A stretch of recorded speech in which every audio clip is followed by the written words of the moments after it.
My training as a scientist hadn't prepared me for this.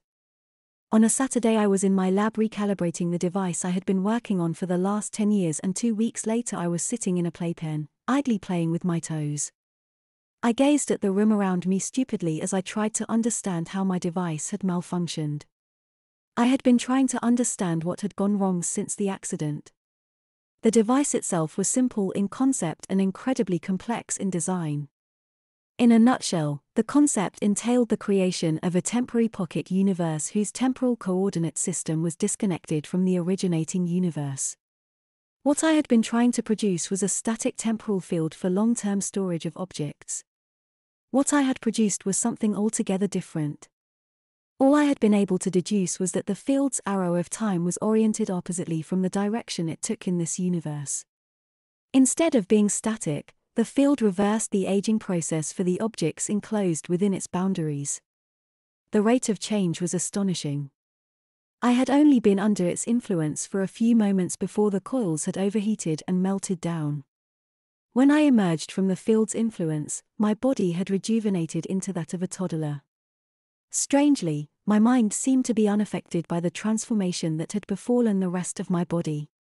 I was stunned at first, but after I regained consciousness, my memories seemed to be unaffected.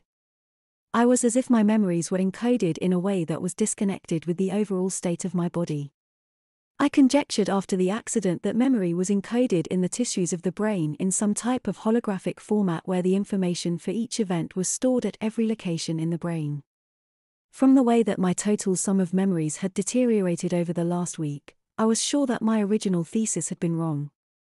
They acted more like a three-dimensional wave where every element was being constantly reconstructed by the brain. My youthened brain apparently did not have the ability to fully recreate the original wave of my consciousness. As a consequence, every minute that passed left me a little less than I had been a moment before. In the parlance of my undergraduate students, I was losing it.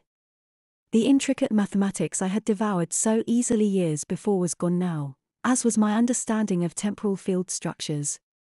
Since advanced theories of physics are little more than a specialized application of mathematics of tensors and groups, I was not particularly surprised when the loss of one was tied to the loss of the other.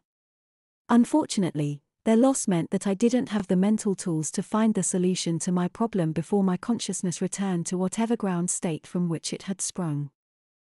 My only hope was that there would be some sort of intrinsic limit on the deterioration that was occurring. I reasoned that the opinions of the mothers I had heard in the past when discussing their child's development were right and that infants had well-developed personalities.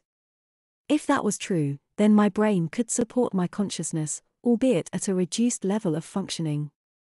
My only escape from my fate seemed to be the possibility that my body would start growing again so that it could fully support the wave phenomena that had been my former self.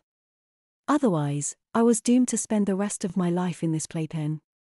I thought back to the instant of transformation and wondered if I had missed something that I could communicate to the team of researchers that working on the problem now. It had all seemed so mundane, just another ephemeral moment in the stream of events that had formed my existence as a physicist.